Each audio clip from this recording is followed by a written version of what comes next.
Are you ready to travel through time and stir shit up? I friggin' well hope so, because I'm here with Nierika Tere, self-described time-traveling shit disturber from the Shaman Stream Project. You can find the Shaman Stream Project on YouTube.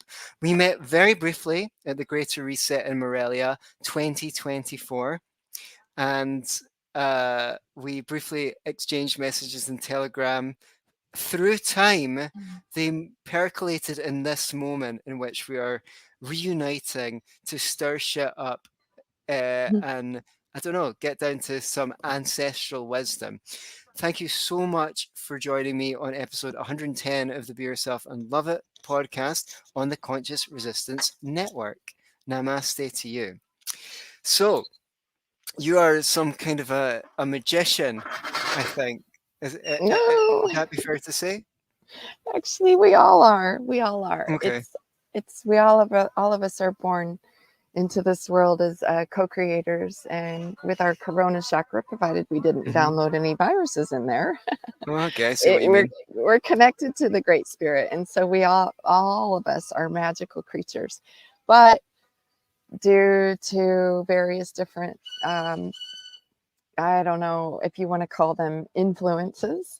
Hmm. It could be peers, it could be parents, it could be professors, pastors, preachers, politicians, propaganda, and the good old conformity that Hmm. we sacrifice ourselves, we murder ourselves, and as Ayn Rand said, a great philosopher, Ayn Rand, Hmm.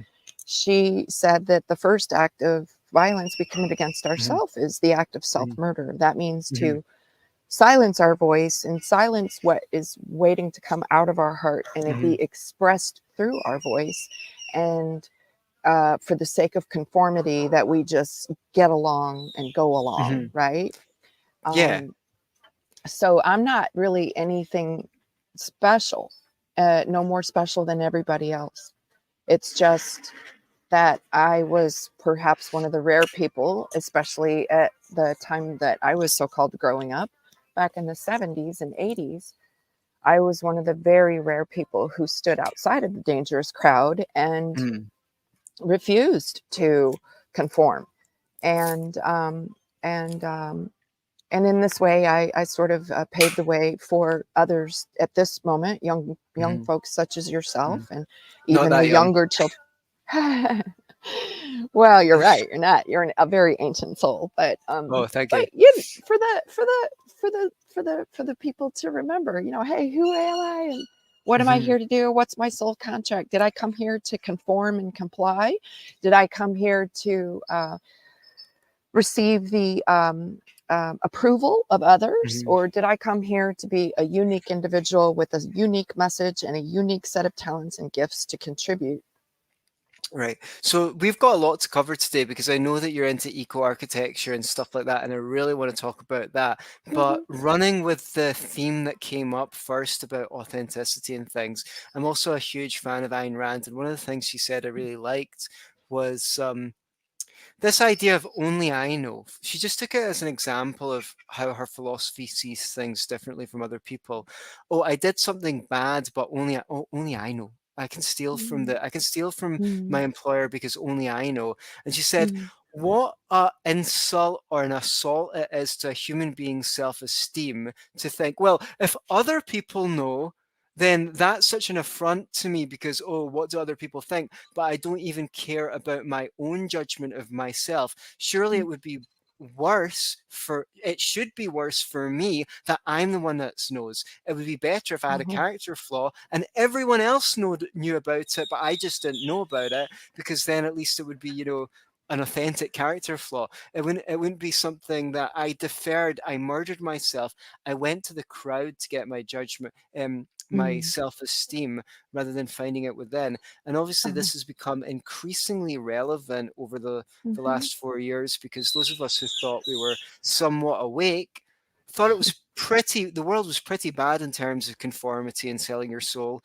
But we saw a lot of people just simply go along to get along. So I always like to try and bring these like global things back to the practical, the everyday life. I started Be Yourself and Love It podcast because I thought the self-help industry was too full of philosophizing, Mm. and um it was too, all these cheesy slogans like crush it and take massive action. It wasn't relatable.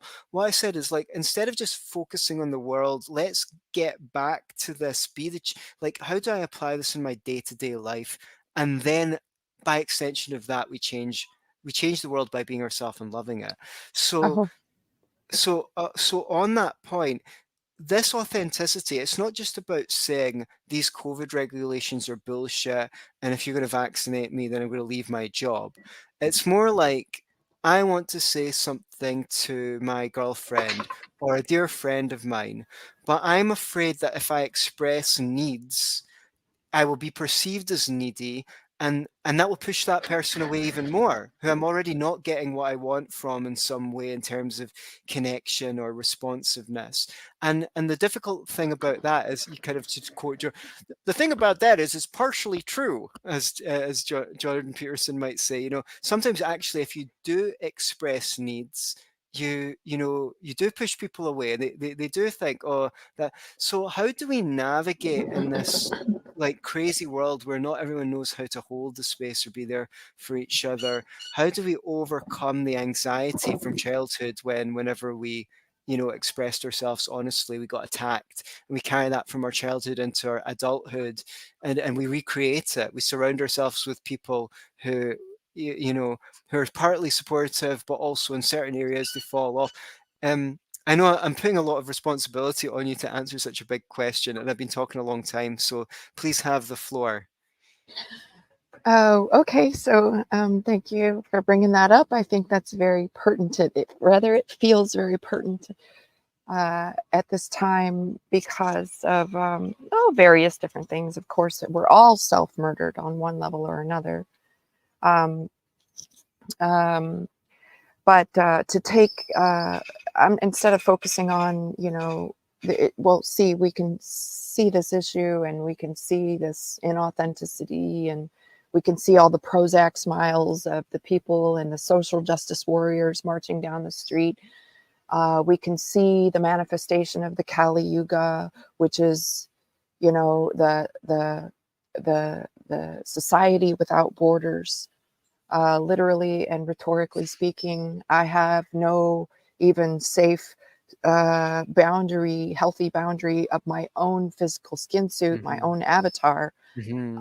to not have to wear a face diaper or slave muzzle, or not have to Hmm. smother my body in toxic hand gel, or Uh-huh.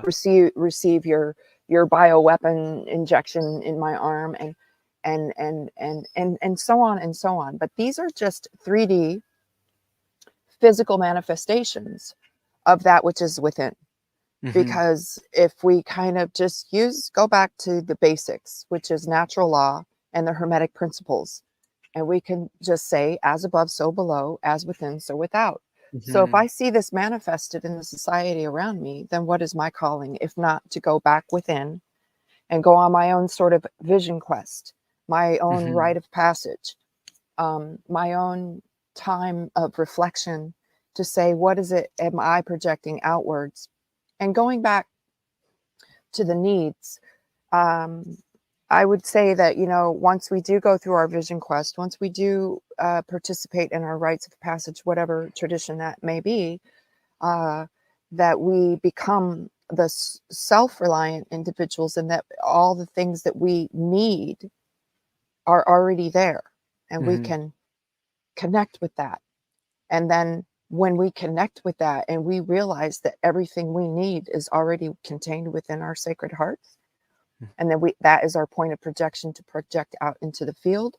And in this case, the only folks that you will attract, well, I won't say the only folks, you're going to attract a lot of folks, but you will have others brought into your field that will have the potential to bring to you the other things that you feel you need from Hmm. without. So uh, but first and foremost, to realize that everything we need is within ourselves, and and um, and not to like look outward but Mhm. rather to look inward, because that's where it begins. Okay, very good. And what about the fear of hurting other people's feelings, but that comes along with being authentic sometimes, especially if we're sensitive and kind and caring of others. You want to speak your mind, but you don't trust that other people. I don't know. I think Yeah, you get my drift. totally. Story of my life.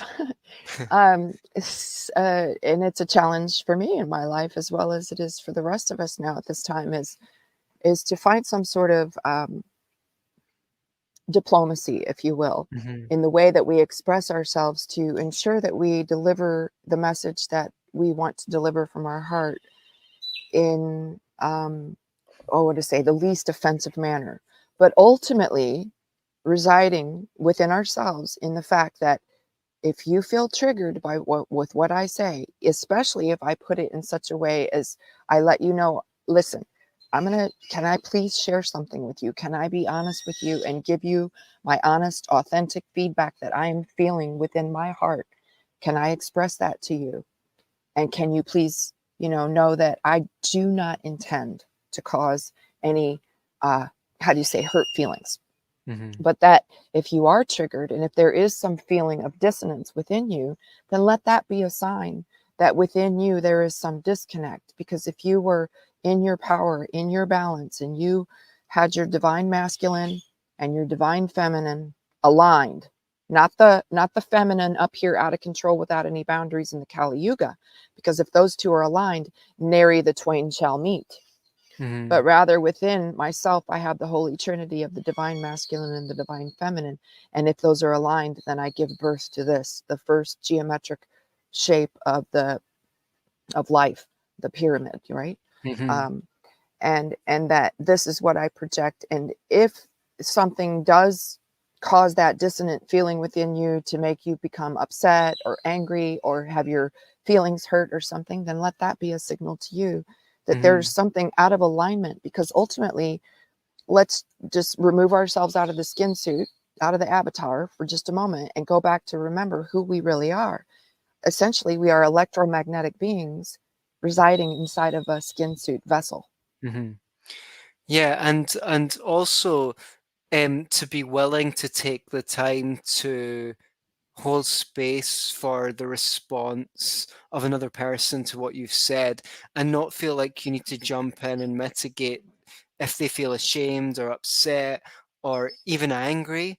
You can say, "Oh, I can see that you're very angry about that," and let them go, "Well, yes, I am, because X, Y, and Z." And yeah, well, I could see that. I could see why that might piss you off. I guess I'd be pissed off in that situation as well. Yeah, and it's amazing what happens when you just acknowledge people's emotions and allow Uh-huh, them to uh-huh. have those Mhm. emotions. Um, I think um, really seen the benefit of that in my relationships. Even something like jealousy or something like that. When you don't try and say, "Oh, well, you've got nothing to be jealous about because blah blah blah blah blah." You just say, "Oh, okay, yeah, I could see. Well, yeah, why do you want to tell me more about that?" And that creates a more open space for authenticity in relationships, I've found. So Absolutely. when it comes to, I mean, there's been a lot of stuff in the last couple of years coming forth on electroculture, and I've seen quite a lot of the podcast feeds populated with things on that. So I'm kind of interested because I know that you know about architecture and building things in harmony of the planet. I've deliberately um, withheld myself from finding out what you know because I want everyone to come on a journey of exploration along with me to finding out what you've got to share in this respect. So it'd be really interesting to hear what it is and how you got into it. Okay, well, hmm. So, well, ever since I came out of the womb, I've realized that there's just something NQR about this place, not quite right. And as I started reading at a pretty young age. I think I was around 3, and I've just been reading ever since. Never watched the Mhm. television. Never really got into the Holly weird, trying to project things into my imagination. But rather, I say this is my my sacred imagination, my seed and seat Mm. of consciousness. So I will be very cautious and conscientious about what I allow in there in my sacred space.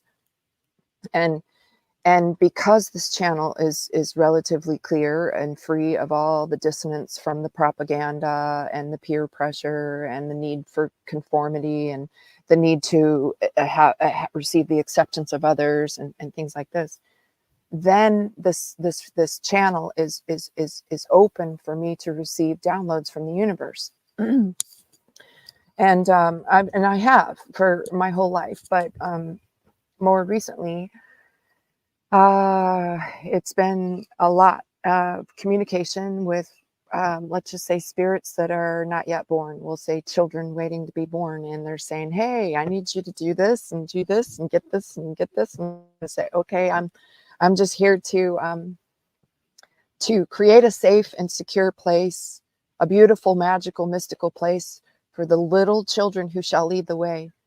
To create the space for them so that they feel safe and secure and free to express and be their authentic selves and to learn and grow to their highest potential. And in this way, when I said these words, this is my mission statement, this is my objective for the sacred water, for Mother Earth, for all the life that they support, and every decision, every thought, every action, every intention, everything I do is in consideration of the 7 future generations. Thy will, Great Spirit, not my will. But for the 7 future generations, I do what I do. And when I brought all this into alignment, then the downloads started coming. And I was receiving messages from unborn children, which we can talk about later in another podcast if you'd like to delve into that more specifically. But suffice to say, I received the instructions to build the house that I have exactly the way it is built. It incorporates numerology, sacred geometry, symbology.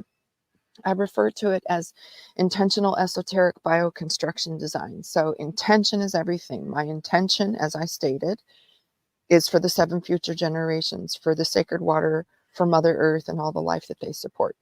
And then with this, then I take it to the next level was, well, what can I create with my magical hands and my magical mind and my magical heart in this space to align with my objectives, right? Because we're always seeking that alignment. Otherwise, nary the twain shall meet.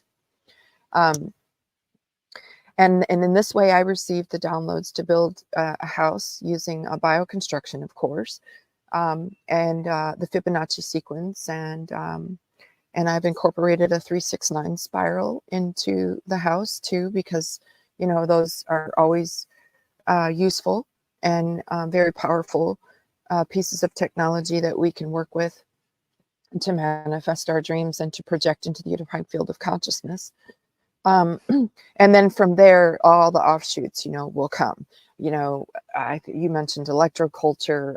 Well, I'm talking free energy devices and anti-gravity vehicles too. And to basically,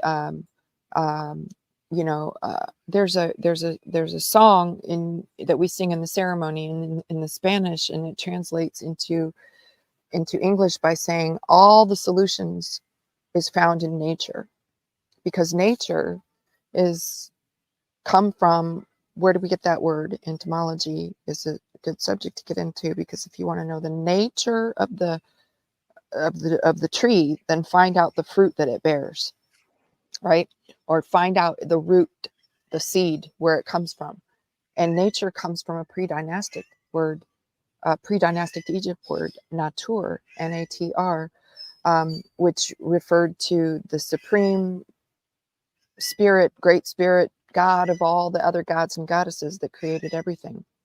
So if natur is the great spirit and where we get everything from, then why not go to that source?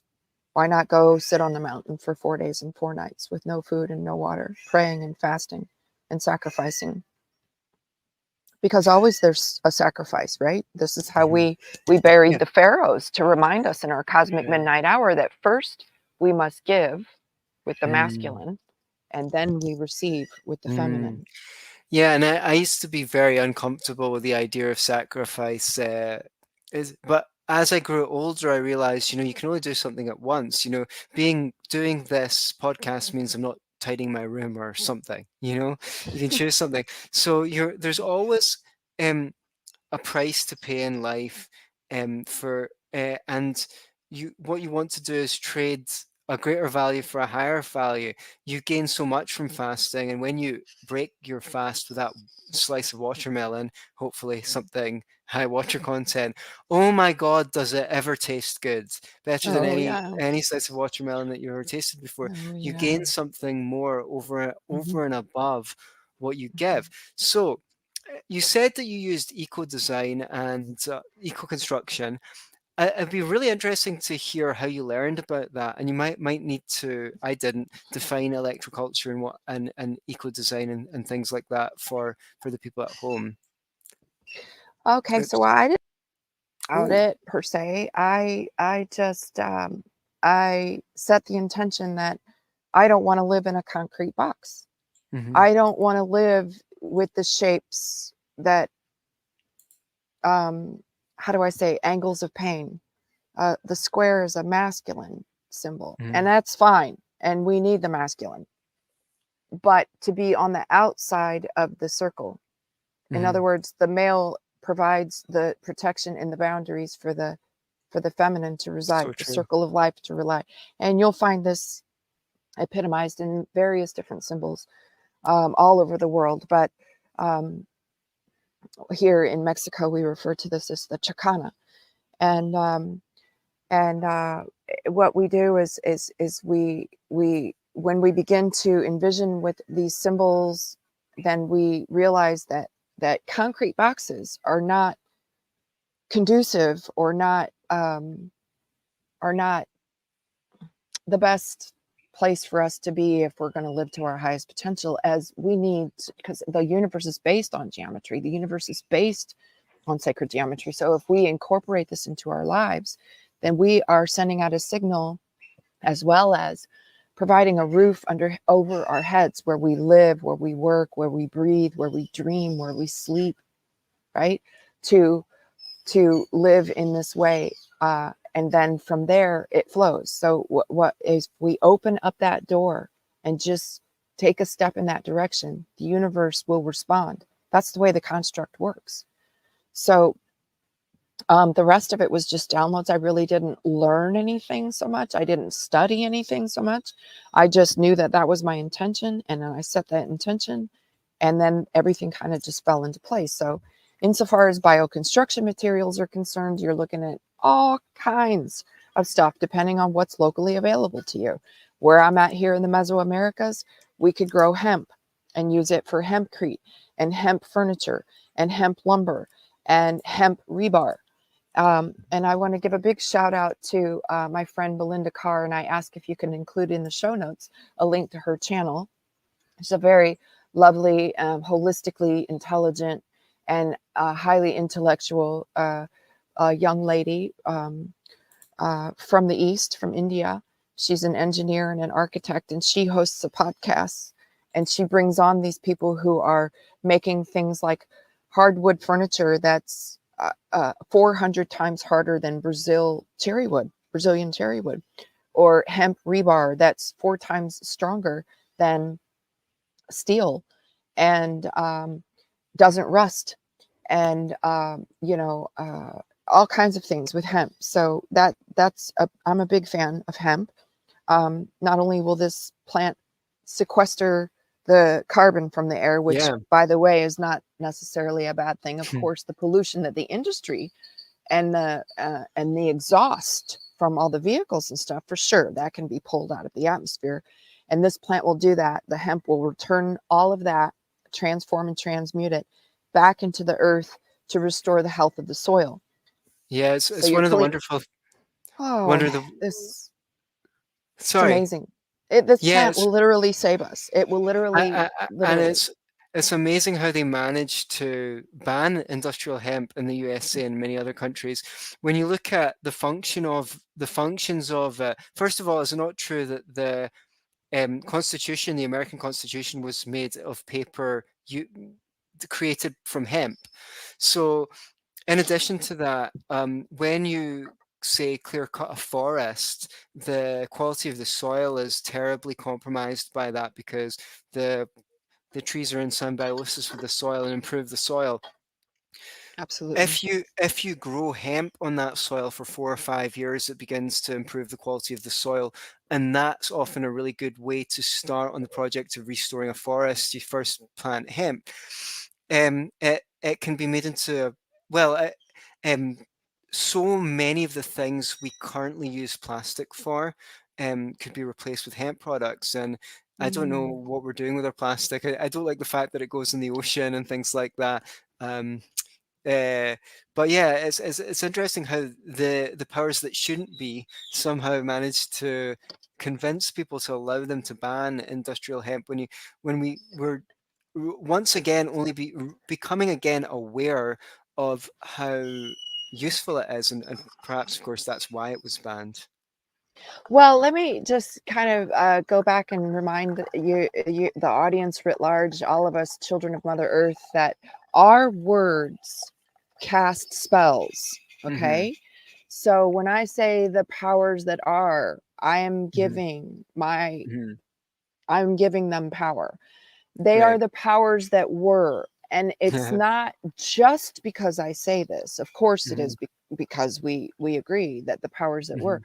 but it's also based in what the ancestors told me in the 500-year prophecy, Hmm. that the time in the divine order of things, the conquistador system of death and destruction was allowed to run rampant. And if we really want to just take that to a beyond a 500-year prophecy, we can look at the larger time frame, how they measure it in the eastern hemisphere, which is the yugas. And Hmm. we can refer to the Kali, the goddess of Kali, which, if you're not familiar with that, everybody's seen the picture where it's like this goddess and she's got all these hands and holding up severed heads. And Right. the severed She actually beheads Shiva the destroyer. There's she's pictured with the severed head of Shiva, the destroyer in her hands, and she has her foot on his chest. Like she's got the power to behead the destroyer. It's an amazing picture Kali. image. Kali is the Eastern version of Venus, according to the Greek mythology. Venus was born out of the head of the mountain of Zeus or whatever, right? But the Eastern philosophy says that Kali was born out of a mountain Hmm. and she gave birth to a child and she loved the child and she cared for the child and she, you know, nursed and fed the child and all these other things, right? The nurture and then she ate the child. So it's over here in this Mexico, we refer to this as the Tetzcatlipoca. It's different Hmm. names depending on where you go, but it's the same concept, that it's always the divine feminine that creates and gives the life, and it's always the feminine that takes the life. So so um what I want to say about, you know, the powers that were, is that their time on the stage is finished, and Hmm. I'm not even like angry at them. I'm not like, I'm not going to feed my emotion into the field to Hmm. give anything any kind of power, because I don't want to give that power away anymore. I want to contain Hmm. that within myself to create the sacred dream of my heart. And so what I do is, rather, is I communicate telepathically using my 369 spiral and some other technology, that I communicate to the grandchildren and the great grandchildren and the unborn children of all, including the families of the elite Hmm. powers that were, to say, Hmm. look, you don't have to be afraid of losing your hegemony. You don't have to be afraid of being put out of business. I have I don't have anything, but rather we are with this plant on this earth, that we can take your Hmm. concrete industries, take your steel industry, take your lumber industry, take the construction industry writ large, take the petrochemical industry writ large, and replace it Hmm. in such a way, retool your existing businesses, so that I can guarantee 1,000% return profit just by way of reducing your capital overlays. Imagine if like down here we have something called Carso, and they get all the no bid contracts. He's like one of the richest men in the world. He gets all the no bid contracts to pour all the cement all over Mexico and Central and South America. And we could say, look, I have there's a hemp that you can continue to be in business, but you'll just reduce your capital outgoing in such a way to increase your profits by 1,000% in 1 year or less, guaranteed. Now tell me how that's not possible. That's not even fathomable in the mind of the average businessman. Will say, oh no, anytime you start up a business or change the way you do business, there's always going to be this delta between the retooling and the profit, right? And that's not the case at all. It's going to be immediate profits, because you don't need your heavy equipment, you don't need your bulldozers, you don't need your dynamite, you don't need to blow up the mountains, you don't need to light the fires to burn to create the steel, you don't need all this heavy equipment to transport all this heavy material, this dense material, this steel, this concrete, etc., across the country. We can have decentralized production within a certain field, and then that provides employment to everybody in this space.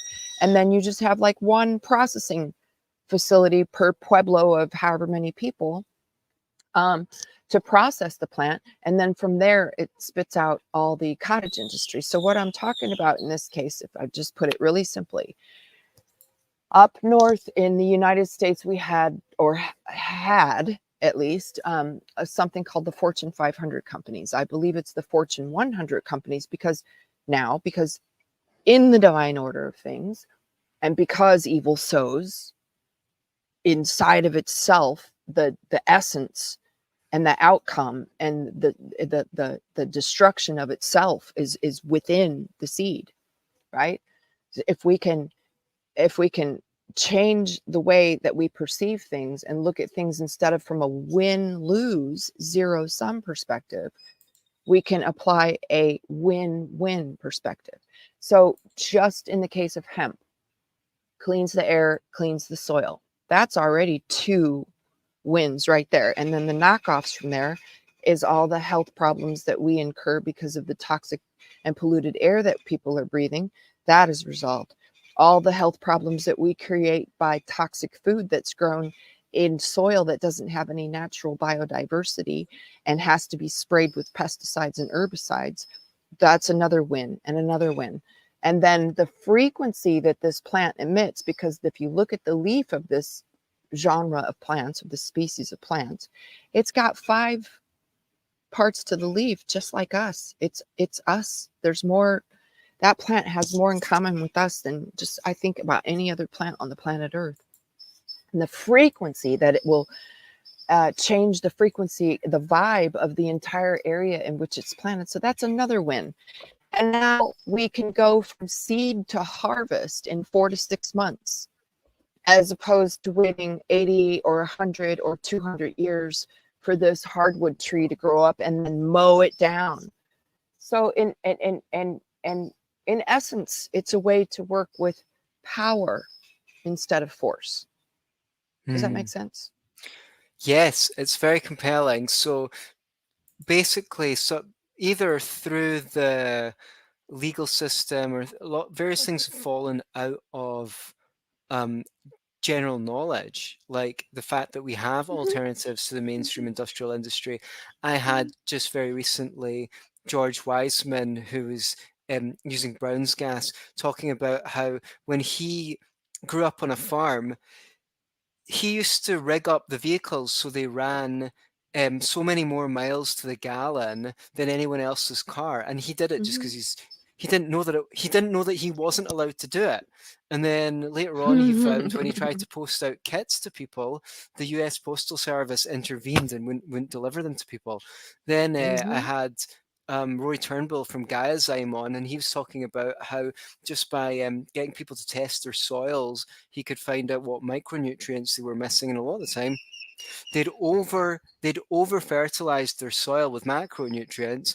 As soon as they added the micronutrients, then they got amazing results, and the food's obviously more nutritious, and it's actually profitable. He's not saying to people, oh, you should do this because it's good for the environment, although he's very dedicated to bringing this knowledge forwards because he wants people to farm in a way that's congruent with the environment. Actually, it turns out to be more profitable to them as well, which is why he unlike a lot of industries in the environmental sector, has actually been able to turn a profit with these organizations. So I think I'm very, very excited that we're actually at a time where a lot of the knowledge of this is coming back out. And for all it worried the hell out of some of us, the mass compliance with COVID, with the COVID regime, one thing that it's done is it's brought a lot of people who see out of the mainstream together that were very fragmented before. And podcasts have organized around sharing information regarding what we can do to improve the situation without deferring to government or industry, but by being the change we want to see in the world. So when you think about that concept of like not deferring to authority to make a positive change, but um going inside to find our own inner Mhm. authority, what kinds of things have you done and would you recommend that people can look into doing? I know we've all got our internal guidance system which we need to consult, but it's good to have some suggestions from someone who's a little bit further along the path of living in this authentic way. So have you got things for us at home who might be bumbling along wanting to make a difference? Mhm. Well, I'm just going to defer to my rule of thumb philosophy, which is to say, as long as I believe it, I will see it. Mhm, And as long as I like I'll just say it the way I had a conversation to my friend mhm, just this morning. Um, and when we were talking about taking her farm, which is where she had been growing this plant, but a different species, a different type within the cannabis. She was growing it for the THC. And she said, well, the government says I can only grow 4 plants of this. I was like, well, why are you applauding? Why are you giving your attention to an actor on the stage whose time is done? mhm, The actor is not going to get off the stage as long as you're applauding and standing up and throwing roses and bringing bouquets of flowers. This is a rhetorical way of saying, as long as I continue to give credence and homage and attention and energy towards the powers that were, they're not going to leave the stage. And if they don't leave the stage, then they're going to continue to bring this dissonance, which is going to interfere with that which I am trying to create. And so, in this way, I literally don't care. Now, what the government says, for instance, how many plants I can grow. Because maybe, 50 years ago, it would have been an issue. Maybe even 20 years ago, it would have been an issue. But as I said, according to the prophecies of the ancestors, this is all written in the stars, Anthony. mhm, This is not my perception of things. This is based on 50 plus years of esoteric research and discovery and reading everything I could get my hands on, especially the things you're not allowed to read. And the world is a magical, mystical place, and we are magical, mystical beings. So why do we give away our power? That's the first and foremost. We take back our power. We remember what our ancestors said here about the 500-year prophecy. We know it's written in the stars that their time is done. That's why a lot of them are running into their underground bunkers and wherever they're hiding out off planet. I don't know. But that's all in divine order. I do not care about the details. For me to worry about how this divine intelligence, this creation, this great spirit, the creator of everything, is going to fill in all the blanks and sort out all the details is not for me to worry about. Rather, I only place this in my mhm, sacred imagination, and I have this sacred heart of a child, this dream, right? And then I'm aligned. If it's thy will, great spirit, then then all else will fill in the blanks. So we don't need to get mhm, too caught up. We don't need to get too caught up. We will just be led in the way, right? That we are mhm, meant to go. Um, so I just want to take that perspective and shift it back to one of power, that to take back our power. But as long as we continue to give a rat's fucking ass, if I can be honest and use cuss words. I Use as just many don't fucking care. cuss words as you like. I'm from Scotland, you see, Awesome. where the C N- word is considered a term of endearment. So, Yes, it is. It sure is. I know. I lived in the UK for 3 years. Yeah. And I just want to mention about where you're from and anybody else that's hailing from the, that area, that this Holly Day. I talk about holidays versus holy days on my YouTube channel. I have a whole playlist series on that, and how we should be very conscious and cautious about participating in the unholy rituals on Caesar's calendar of fake time, because it is a ritual. Everything's a ritual. When you go to the movie theater and you take in the Hollywood movies, first of all, you exchange energy by way of a current of mm, energy, and get your little ticket. And then before you go into the movie theater, there's a guy standing there at a turnstile, and he takes your ticket and rips it in half and gives you back what? Your a half stub. of the Oh, contract.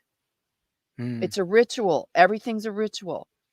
Your half of the contract to say whatever I project from that screen into your sacred imagination, into your eye of Horus, into your mind's eye, your third eye, your seed and your seat of all that's created in the world, without your knowingness and your discernment to be able to put up a barrier, a healthy boundary to say that this is not for my entertainment so much as it is for my entrainment.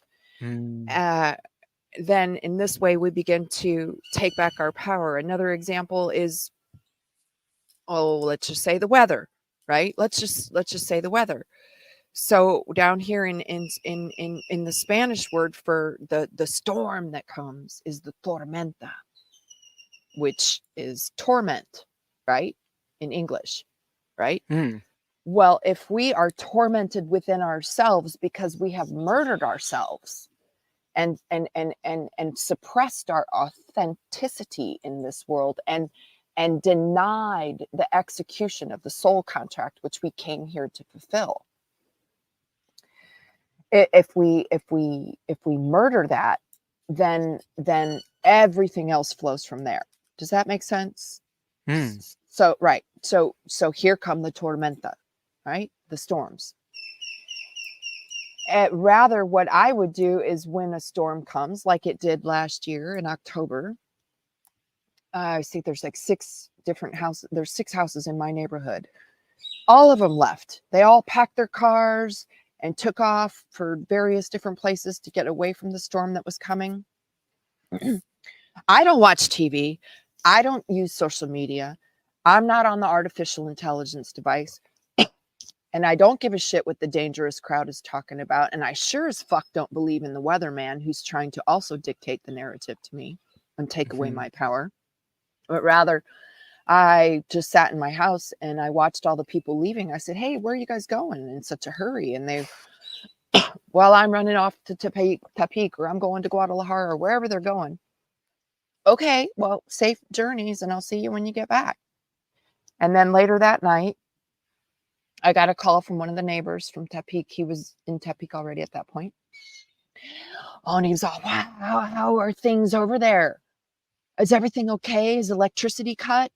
Is any roofs missing from anybody's house? We hear on our Facebook, our Instagram, or Twitter, or whatever fucking narrative that's out there trying to dictate the way I create my reality, huh? The way I believe." Um, he's hearing this on his social media that there's a Category 4 hurricane.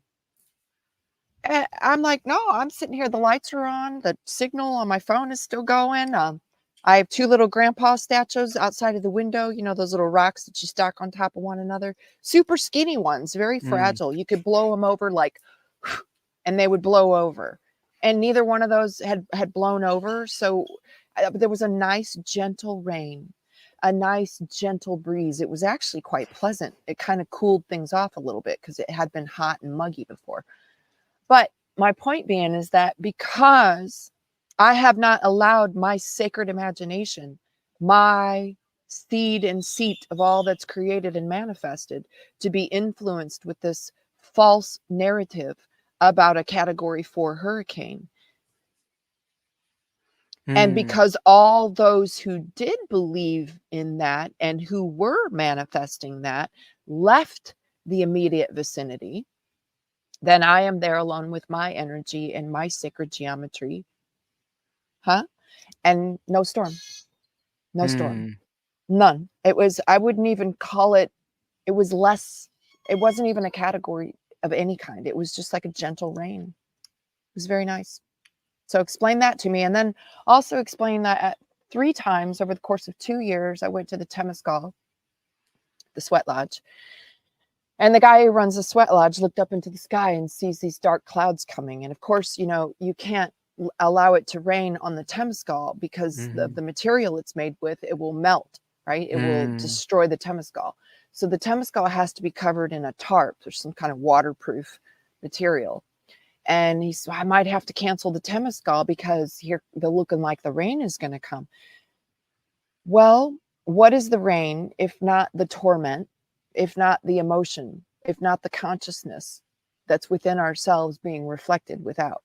So I just said, hey, Marciano, let's just give thanks for the water. Let's just give thanks for the rain, especially here in this dry forest. But let's just ask the rain if it's okay that we hold a sacred Temescal to pray for the water and the family and all the relations, if he can wait or she can wait. Well, it's actually he, because water falling from the sky is masculine. And let's just ask the rain if he can wait until after our Temescal. And all 3 times this storm passed and allowed us to do our Temescal. And after the 4th door was finished and we all left the Temescal, here come the rains. And do you know, after 3 times in 3 years, Marciano still refuses to believe that, because he chooses to remain in the system of the conquistadors with the programming that he has received. Does that make sense? Yes, it does. Okay. So we are, we've been convinced that we are not part of the environment. We've been alienated from nature. I think you were talking about how you integrated these concepts like sacred geometry into the building of your house. What's your, I don't know if you're what do you think's coming down the pipeline in the next year or 2 or 5 or 10 with our movement? How do you see things going? Do you think they're going in a particular way, or is it still completely up to us? Well, first of all, I don't make the mistake of thinking. Okay. That's a function up here, which is only a part of the Trinity. Recall what I said about nary the twain shall meet. There's the mind and there's the heart. If within the body itself, there's the mind, there's the heart, and then there's the phylogenetic memory down here in the root sacral chakra area. So it's one part of it to think, but the other one is to feel, and the other one is to recall.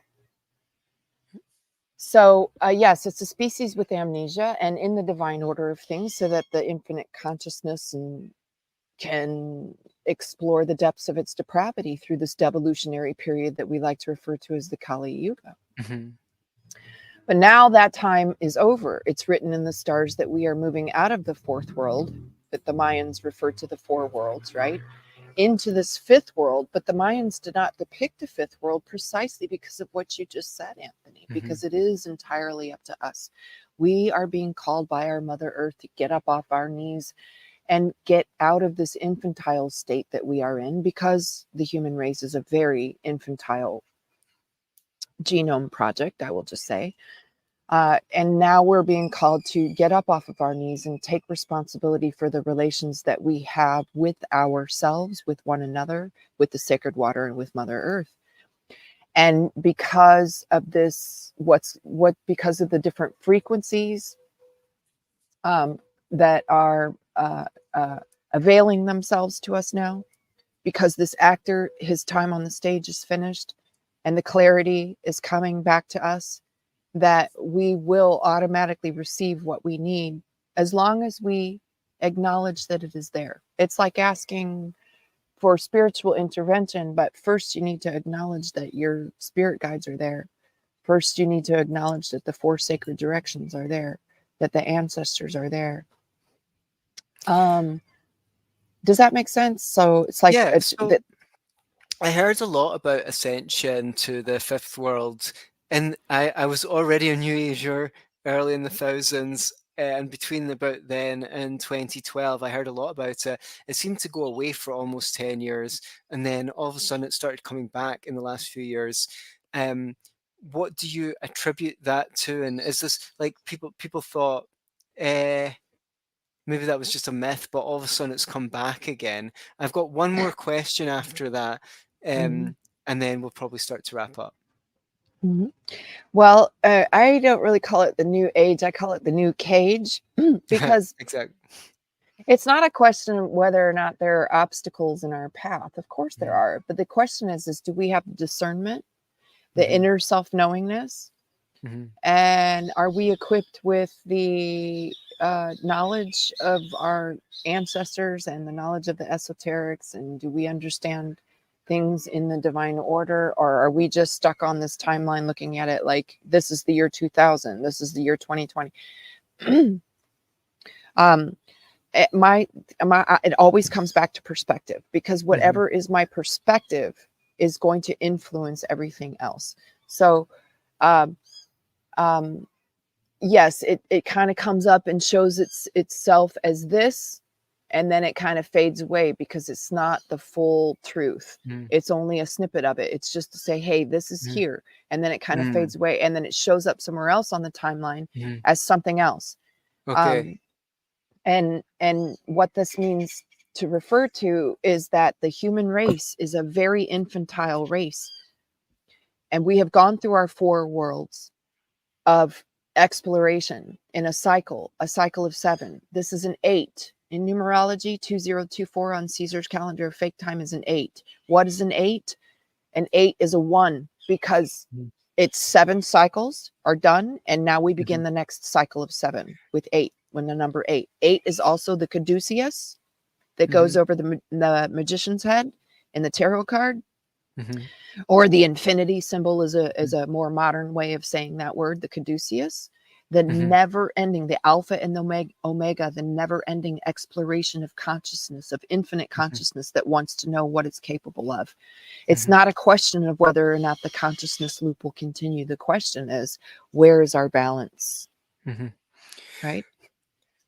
Very interesting. So when a lot of people in, I wouldn't say, I said to my girlfriend, it's not a movement. We've got a bunch of interrelated movements, and each of us consider ourselves a member of some of those movements, and we don't agree on everything. And that's a good thing, because if we did agree on everything, Mm. then you'd be wondering if anyone was thinking to ourselves.